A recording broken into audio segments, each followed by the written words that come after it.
कि सेवा ही नहीं समझ पा रहे हैं कि सेवा किसको कहते हैं। इसलिए कहा कि सच्चे सेवक बनेंगे हम जब आज़ादी को पाएंगे, घर घर में आबादी देकर रामराज कहलाएंगे। अपना ये देश है, अपना हिता कहलाएंगे। देश के खातिर तन मन धन न्यौछावर कर जाएंगे। गरीब अमीर मिलकर के देश का मान बढ़ाएंगे, घर घर में आबादी देकर रामराज कहलाएंगे। तो आगे इसमें कहा है कि आओ आओ किसके दिल में दर्द भरा है भारत के बेईमानी का। किस प्रेमियों के दिल में दर्द है कि हमारा भारत बेईमान होता जा रहा है। तो कहा कि जिसके दिल में दर्द भरा है भारत के बेईमानी का, देते हैं गुरुदेव दवा उस मरीज को होशियारी का। क्या दवा देते हैं? सबसे छोटे बनो, सबसे छोटे बनो, करो कल्याण सभी नर नारी का। इसके खातिर सभी तरह के अजमा लो अख्तियारी का। जब तक आप अपने आप को छोटे नहीं बनाओगे, अपने आप को दीनहीन नहीं बनाओगे, तब तक तुम्हारी सारी बातें फौल रहेगी। छोटे बनो, दीन बनो। वह दीनों का दाता है, घमंडियों का नहीं। तो प्रेमी भाइयों, हम सब लोग काल के धार में चल रहे हैं। दयाल के धार का तो हमको पता ही नहीं, काल के धार में चल रहे हैं। तो इस धार से अगर आप चलते रहेंगे और आध्यात्मिक चर्चा करते रहोगे, बड़े बड़े वैज्ञानिक करते रहोगे। इसके एक बात बताता हूँ। भारत में साधु समाज की परिषद भरी, सभी साधुओं को इकट्ठा किया गया। उस समय भारत के आद्य शंकराचार्य जो थे, वे सभा के अध्यक्ष थे।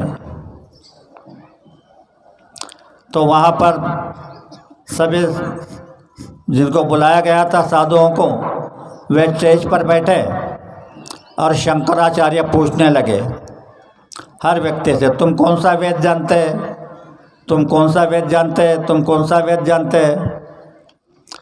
तो वहाँ पर अपने देश के महाराज तुकडोजी महाराज भी गए थे। उनको पूछा, तुम कौन सा वेद जानते हैं? तो आप अच्छी तरह समझो उन्होंने क्या जवाब दिया। वेद वाद मैं कुछ नहीं जानता, समाज मेरा वेद है। तो आद्य शंकराचार्य ने कहा कि तुम नीचे उतर जाओ। अगर तुम वेद नहीं जानते हो तो यहाँ बैठने के लायक नहीं हो, उतार दिए। उनके जो चाहते थे, उन्होंने उसी वक्त पंडित जी से फ़ोन किया। जवाहरलाल तुरंत हवाई जहाज से वहाँ पर पहुँचे और इनको स्टेज पर बुला करके आद्य शंकराचार्य से कहने लगे, बोले महाराज, यह 4 वेद नहीं, ये 5 वेद जानते हैं और तुमने इनका अपमान कर दिया। तो वहाँ पर उनको अध्यक्ष पद दिया और सबका संभाषण हुआ। आखिर में संभाषण अध्यक्ष का होता है। तो उन्होंने क्या कहा अपने भाषण में, वेद शास्त्र तुम पढ़ते हो पर जन भाषा नहीं जानोगे, तब तक ये समाज न सुधरे, क्या कहना ये मानोगे। वेद पढ़ोगे, शास्त्र पढ़ोगे, पर इनको क्या तकलीफ है, इसको नहीं जानोगे तो ये क्या समझेंगे। हो साहित्य विद्वान रत्न बड़े, आप साहित्यिक हो, विद्वान हो, बड़े रत्न हो साहित्य विद्वान रत्न बड़े, जब तक कदर नहीं है गरीबन की तब तक सुनसान पड़े। तो आज सारे महात्माओं ने जो कहा है इसके ऊपर ध्यान नहीं। सभी महात्माओं ने कहा, मराठी में लिखा है, जेका रंजले गांजले त्यासी म्हणे जो सापुले तोचे साधो ओळखावा देव तेथेचे जानावा। जो गरीब है, दीन है, दुखी है, इनको जो अपना समझता है उसमें वह ईश्वर की शक्ति काम कर रही है, जिसे आप गुरु कहते हो। वह गुरु शक्ति उसमें विराजमान है, उस पोल में। और कल मैंने बताया था कि गुरु गंगा, गुरु बावरा, गुरु देवन का देव, गुरु से मिलना बड़ा कठिन है, कर ले गुरु की सेव। अगर गुरु से मिलना कठिन है तो सेवा किसकी करोगे? तो सेव करने का मतलब है जिस पोल से आपको नामदान मिला है उस पोल की सेवा करो, उनके आदेश का पालन करो। तब वह अंतर का जो गुरु यानी पावर, गुरु हाड़ मास का पुतला नहीं, पावर है, वह पावर तुमको हासिल हो जाएगी और तुम ऐसे हो जाओगे कि तुम जो कहोगे वह प्रकृति को करना पड़ेगा। मैं इतना तरस रहा हूँ, इतना तड़प रहा हूँ, सत्संग देते देते हर सत्संग में बता रहा हूँ कि तुम्हारे अंदर में बहुत बड़ी शक्तियाँ हैं और एक व्यक्ति से काम चलने वाला नहीं है। आप सब लोग अपने अपने अधिकार को समझो, अपने अपने धर्म को समझो। सच्चा धर्म क्या है? माँ का धर्म अलग, बेटे का धर्म अलग, पिता का धर्म अलग, पत्नी का धर्म अलग, यानी हर व्यक्ति का अपना अपना कर्तव्य। तो अपने अपने कर्तव्य की पालना करो। अपने अपने कर्तव्य की पालना करोगे तो इस कलयुग में तुमको जितने अड़ंगे आएंगे उसमें वो मदद करेगा। आजमाइश कर लेना, वो मदद करेगा। और हम तो कई किताबें पढ़कर ये करके देखना चाहते हैं कि किधर से मिलेगा, इधर से मिलेगा, क्या मिलेगा। कोई कुछ बता रहा है, कोई कुछ बता रहा है। सारा खजाना आपके अंदर में है। इस खजाने को खोलने की चाबी महात्माओं के पास है। याद होगा आपको, जब गुरु महाराज इलेक्शन लड़े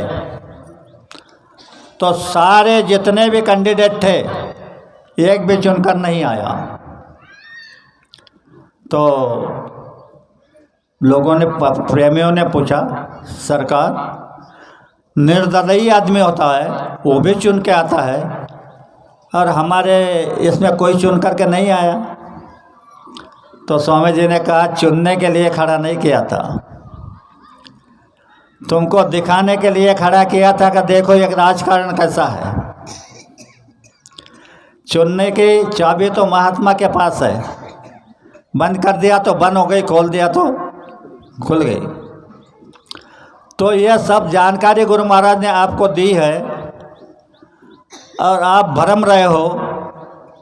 कल समाधान बता रहा था कि हमारे प्रेमी इधर उधर दौड़ रहे हैं। क्या पाओगे? क्या कम है तो गुरु महाराज स्वास्थ्य तुम्हारा? क्या नहीं दिया गुरु ने तुमको? उनके चरण पकड़ो, न्यौछावर हो जाओ। अगर आप समर्पित हो जाओगे तो गुरु तुम्हारे ऊपर खुश हो जाएगा। समर्पित होने जाओगे तो उसने तुमको जर्जर करके रखा है। जर्जर क्या होता है जानते हो? जर्जर यानी कोई कपड़ा है, 2-3 साल पानी में धूप में पड़ा है, उसको उठाने जाओ तो कपड़ा तुम्हारे हाथ नहीं आएगा, टुकड़ा आएगा। उसी तरह तुम सारे लोग जर्जर हो गए हैं और इस जर्जरता की कदर इन महापुरुषों का है। इन्होंने अपने आप को मानव तन में आकर के यहाँ तुमको मार्गदर्शन किया है। और आखिरी बात आप समझना चाहते हैं तो समझ लो। गुरु महाराज ने कहा है कि मैंने आपको सत्संग सुनाया नहीं, सत्संग सुनाने की जमीन तैयार कर रहा हूँ। तुम कह रहे हो दिखाई नहीं देता, सुनाई नहीं देता, यह तो बात अलग है। लेकिन बाबा जी ने कहा मैं सत्संग सुनाने की ज़मीन तैयार कर रहा हूँ। जब मैं सत्संग सुनाऊंगा तो तुम इसी जगह बैठ करके सीधे स्वर्ग वैकुंठ जाओगे और वापस आओगे। यह सत्संग तो अभी बाकी है। हम अभी सत्संग सुनने के लायक ही नहीं है। जैसे कहा सत्संग क्या, कई प्रकार का सत्संग के अर्थ लगाते हैं। सत्संग यानी सत्य का संग। ध्यान से सुनो, सत्य क्या है? आज का सत्य यह है जो तुमको भाता है वो सत्य है, और जो नहीं भाता है वो असत है। तो सत्य क्या है जगत में? एक चीज़ है सत्य, और वो है मौत। तो मौत का संग वह है सत्संग। यानी जीते जी मरना सीखो, जीते जी मरना सीखो। जीते जी मरना सीख जाओगे तो सत्संग हो जाएगा। यह तो प्रवचन है, सत्संग आपको करना है। और इसके लिए छोटा सा एक उदाहरण देता हूँ। सत्य गुरु जो होते हैं वो क्या करते हैं? कहा है मोल न कुछ भी लिया। गुरु ने मोल न कुछ भी लिया। गुरु ने जब दान दिया तो कुछ मोल नहीं लिया। तो क्या किया?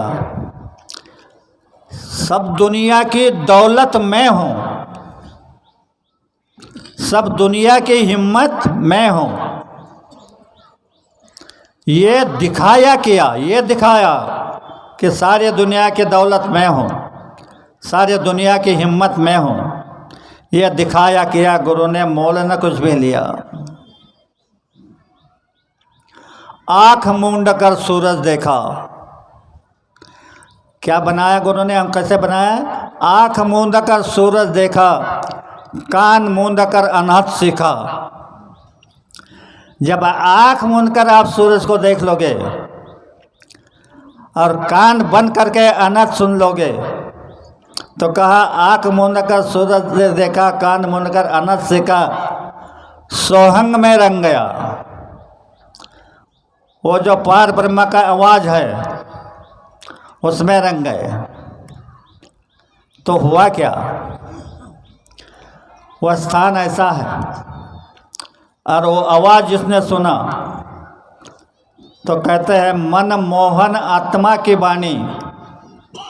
वह आत्मा की वाणी है। मन मोहन आत्मा की वाणी। वो आवाज़ जिसने सुना तो जहाँ जहाँ नज़र पड़े तो मैं ही हूँ बतलावे। तब तुम्हारा प्रेम जागेगा और सब लोग तुमको प्यारे लगेंगे। जब तक आप उस आवाज़ को नहीं सुनते तब तक आपके अंदर का प्रेम नहीं जगेगा। कहा है कि जब प्रेम खजाना मिलता है तो प्रेमी दीवाना होता है। दीवाना हो जाता है, उसे कुछ नहीं मालूम संसार क्या है, परिवार क्या है, बच्चे क्या है। प्रेम खजाना मिलता है तो प्रेमी दीवाना हो जाता है। और वो प्रेम खजाना देने के लिए यह महापुरुष तुम्हारे पास में हाजिर है, जिन्होंने कहा कि मैं तुम्हारे अंग संग हूँ। अंग संग हो तुम्हारे। अगर तुम्हारे अंग संग हो तो इतनी बात की तुम पालना करोगे कि मेरे पास गुरु है, तो गलत काम नहीं कर सकते, कभी भी नहीं कर सकते। जैसे कोई बेटा होता है, उसे सिगरेट पीने की आदत है। वो गया बाहर, सिगरेट लिया, जलाई, पीने लगा। तब से सामने से पिताजी आ गए। उसने देखा पिता आ रहे, तो जलती हुई सिगरेट को जेब में डाल दिया। इतना डर होता है पिता का। तो यह परम पिता है। अगर तुम समझोगे कि हमारे अंग संग है तो गलत काम कभी भूल का भी तुम नहीं कर सकते, किसी को धोखा नहीं दे सकते, किसी से बेईमानी नहीं कर सकते, चोरी नहीं कर सकते, कुछ नहीं कर सकते। और इनके बारे में महापुरुषों ने बताया कि ऊंचा मकान तेरा, ये कहाँ रहते हैं? ऊंचा मकान तेरा कैसी मंजिल चढ़ूँ मैं, आड़ी खड़ी है चौकी किस असर से लड़ूँ मैं। कि हे भगवान, तेरा मकान तो बहुत ऊंचा है और जगह जगह चौकियाँ लगी है, तो मैं किस असर से लड़ूँ। कहा कि तपयोग भी नहीं चलता, तपयोग किया हो, सिद्धियाँ प्राप्त की हो, तपयोग भी नहीं चलता कि श्राप दे हटाऊं। नहीं आँख का गुजारा, छुपा कहाँ दौड़ूं मैं। कह रहा है कि आँख नहीं देख रही है, मैं क्या करूं।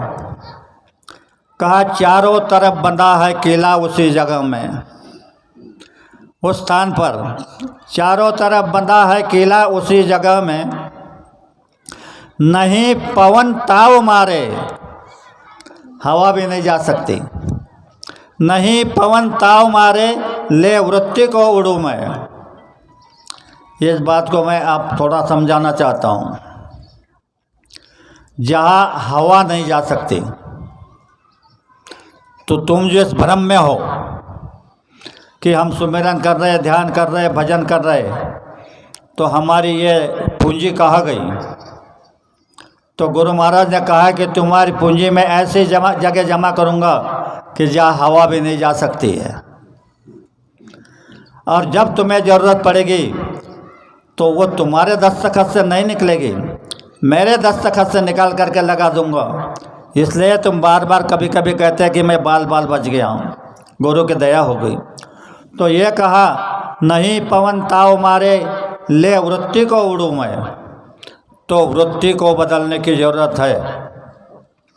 प्रेमी भाइयों और बहनों, तुम्हारे अंदर जो 5 प्राण है, प्राण, अपान, उदान, व्यान और समान, तो यह समान वायु जो है, इसके 2 गुण हैं, शांति और वृत्ति। वृत्ति के 2 भाग हैं। अधोवृत्ति वृत्ति अगर है तो आप सीधे चले जाओगे। वृत्ति वृद्ध करुणी पाहें झरा अमृताचा वाहे। आपने वृत्ति को उठाया तो वो जो अमृत का बूंद टपक रहा है, जिसके लिए ये तुम्हारा शैतान इधर भाग रहा, उधर भाग रहा, खाने में मज़ा मिलेगी, देखने में मज़ा मिलेगी, सोने में मज़ा मिलेगी, ये इंद्रियों के घाट पर जो दौड़ रहा है, ये मन को अगर आपने अमृत पिला दिया तो ये कोई शैतानी नहीं करेगा। ये तुम्हारी आत्मा को साथ दे देगा और इसके साथ लगे बगैर आपकी साधना नहीं बनेगी। इसलिए कहा कि मन मनसा तेरी धार कटेगी, पग पग नैया आगे धटेगी, सूरत डोर तेरी मंजिल होगी। और ये शैतान जो है, काम क्रोध लोभ मोह, इनको मन से बचा ले। तो इनको बचाना है। हम तो ऐसे है कि अगर हमारे ऊपर क्रोध हावी हो गया तो हम पत्नी को भी जला देते हैं।